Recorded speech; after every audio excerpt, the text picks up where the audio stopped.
நான் எப்பவும் சொல்வேன், தயவு செய்து கடுக்காய் பொடி எடுத்துக் கொள்ளுங்கள், தினந்தோறும் இரவு கடுக்காய் பொடி எடுத்துக் கொள்ளுங்கள், விளக்கெண்ணெய் எடுத்துக் கொள்ளுங்கள். அதை கிண்டலா சில பேர் ட்ரோல் பண்ணாங்க. நித்யானந்தர் எல்லாருக்கும் கடுக்காய் பொடி கொடுக்கிறார்.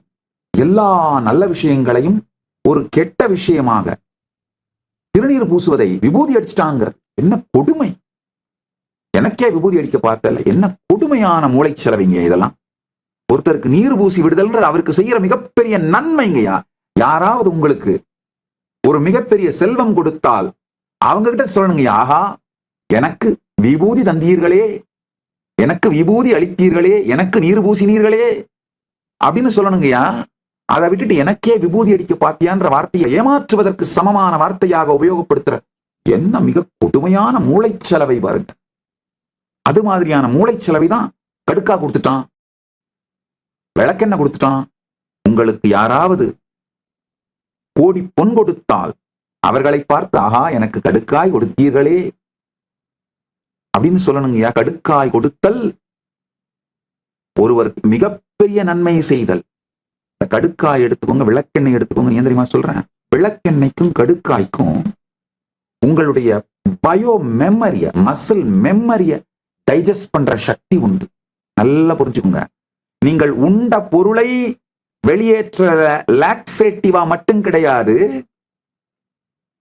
உங்கள் உணர்ச்சி கொந்தளிப்பை, சித்த கலக்கத்தை டைஜஸ்ட் பண்ற சக்தி கடுக்காய்க்கும் விளக்கெண்ணெய்க்கும் உண்டு. அதனாலதான் கடுக்காயோ விளக்கெண்ணெயோ எடுத்தீங்கன்னா அது வெறும் லாக்ஸேட்டிவா மட்டும் வேலை செய்யாது. உங்களுக்குள் ஜீரணம் செய்யப்படாமல் இறுகி போய் உங்களை கொடுந்துக்கத்திற்குள் ஆழ்த்தும், மீண்டும் மீண்டும் உங்களை சுழற்றி அடிக்கும் சித்த கலக்கங்களில் இருந்து உங்களை விடுபடுத்தும். என சித்த கலக்கங்களையும் அது ஜீரணமாக்கும். தினந்தோறும் காலை எழுந்ததும் விளக்கெண்ணெய், இரவு படுக்கைக்கு செல்லும் முன் கடுக்காய் பொடி எடுப்பவர்கள் உங்களுடைய பெரும் சித்த கலக்கத்தையும் சேர்த்து ஜீரணம் செய்து விடுவீர்கள். என்னுடைய பக்தர்கள், அன்பர்கள், சீடர்கள் தயவு செய்து குறைந்த அளவாவது காலை விளக்கெண்ணையும் இரவு கடுக்காய் பொடியும் எடுத்துக் கொள்ளுங்கள். இப்போ எந்த அளவு குவான்டிட்டிங்கிறது உங்க லைஃப் ஸ்டைலை பொறுத்து முடிவு பண்ணிக்கோங்க. உங்களுடைய உடம்புக்கு எப்படி வசதியா இருக்கோ உங்க லோக்கல் ஆயுர்வேதிக் டாக்டரை கேட்கலாம். இல்ல நித்யானந்த ஏஐ கேட்டீங்கன்னா போதும். உங்க ஹைட்டு, வெயிட்டு, உங்களுடைய பாடி கண்டிஷன்லாம் சொன்னீங்கன்னா அந்த நித்யானந்த ஏஐ கரெக்டா மெஷர்மெண்ட் கொடுத்துரும், நீங்க யூஸ் பண்ணிக்கலாம். ஆனா காலையும் மாலையும் விளக்கெண்ணையும் கடுக்காய் பொடியும் உபயோகியுங்கள். உங்களுடைய சித்த கலக்கத்தை அது ஜீரணித்து விடும். வெறும் உடம்புக்கு லாக்ஸேட்டிவா மட்டும் நான் அதை கொடுக்கல, சித்த கலக்கத்தை ஜீரணிக்கும் அருமருந்து. நம்முடைய முன்னோர்கள் மனதின் இயக்கத்தை, சித்தத்தின் இயக்கத்தை, புத்தியின் இயக்கத்தை, அகங்காரத்தின் இயக்கத்தை உணவு மற்றும் இயற்கை மூலிகை பொருட்கள் மூலமாகவே வடிவமைத்து, கட்டமைத்து, முறைப்படுத்தி, இயக்கி, காத்து,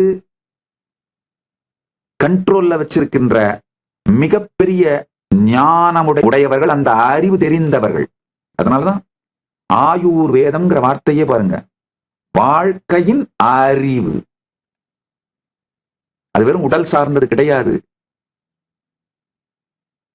இந்த ஒரு பாடலை படிச்சீங்கன்னா புரிஞ்சுக்கங்கய்யா.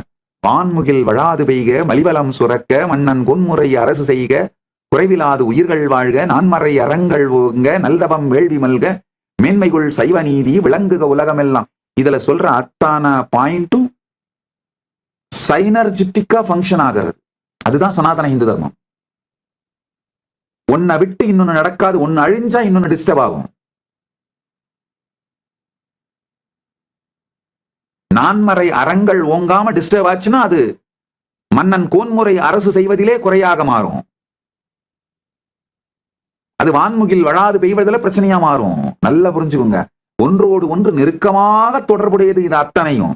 வான்முகில் வழாது பெய்தலும், மலி வளம் சுரத்தலும், மன்னன் கோன்முறை அரசு செய்தலும், குறைவு இல்லாது உயிர்கள் வாழ்தலும், நான்மறை அறங்கள் ஓங்குதலும், நல்தவம் வேள்வி மல்குதலும், மேன்மைகுள் சைவ நீதி விளங்குதலும் ஏழும்.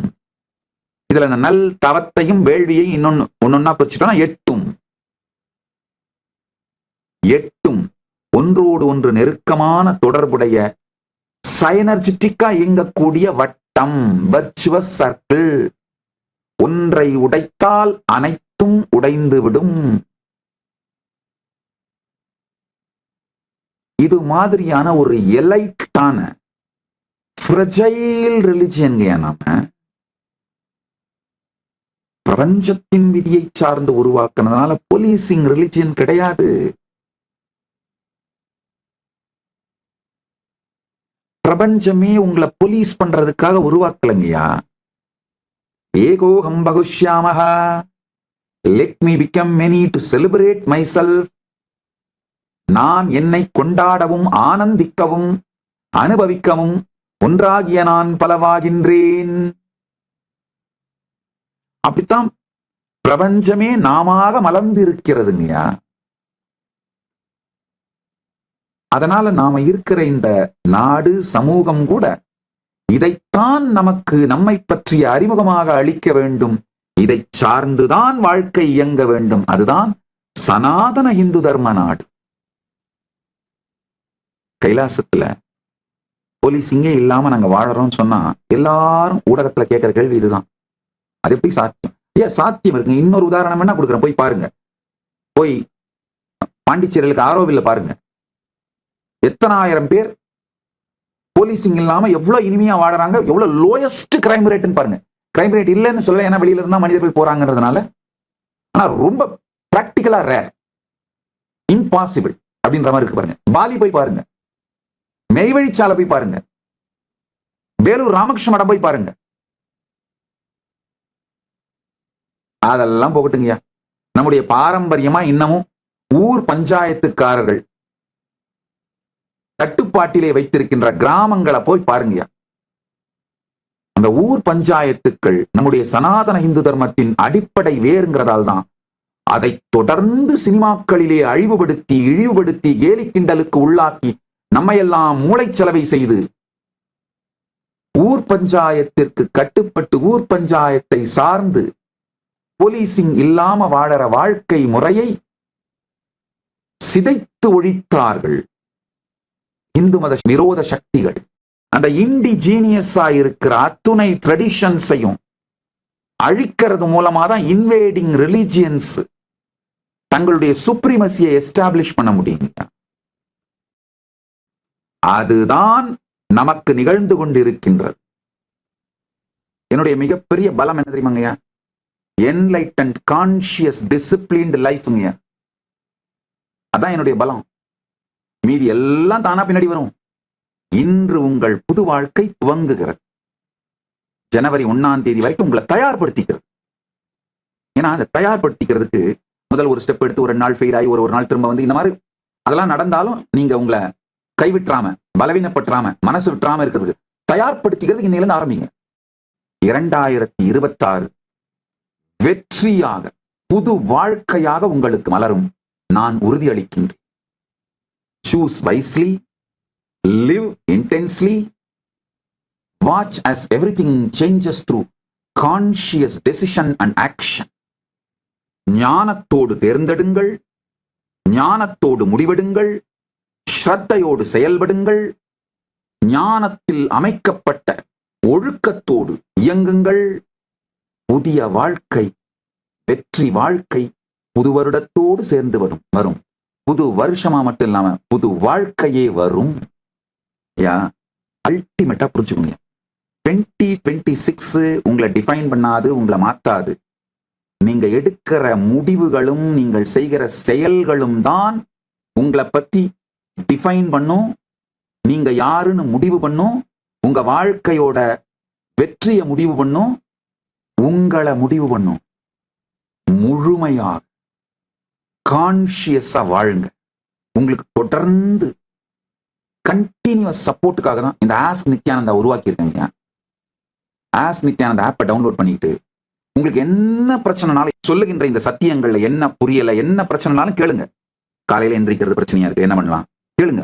உங்களுடைய லைஃப் ஸ்டைலுக்கு ஏற்ற மாதிரி, உங்களுடைய சூழ்நிலைக்கு ஏற்ற மாதிரி, உங்களுடைய இருப்பிற்கு ஏற்ற மாதிரி தீர்வுகளை கொடுக்கும். எந்த துறையில் எடுத்தால் அந்த துறையிலே அதற்கான சாஸ்திர பிரமாணம், ஆப்த பிரமாணம், ஆத்ம பிரமாணம் மற்றும் அதை மற்றவர்களுக்கு கொடுத்து அது செயல்பட்டு இதனால் வந்த அனுபவம், அனுபூதி, அறிவு, இதை அனைத்தையும் தொகுத்து பகுத்துதான் இந்த ஆஸ் நித்யானந்தா ஏஐ மூலமா உங்களுக்கு கொடுத்திருக்கேன். உங்கள் எல்லா பிரச்சனைகளுக்கும் தீர்வுகளை பெற பகவான் நித்யானந்தரை கேளுங்கள். Ask Nithyananda AI.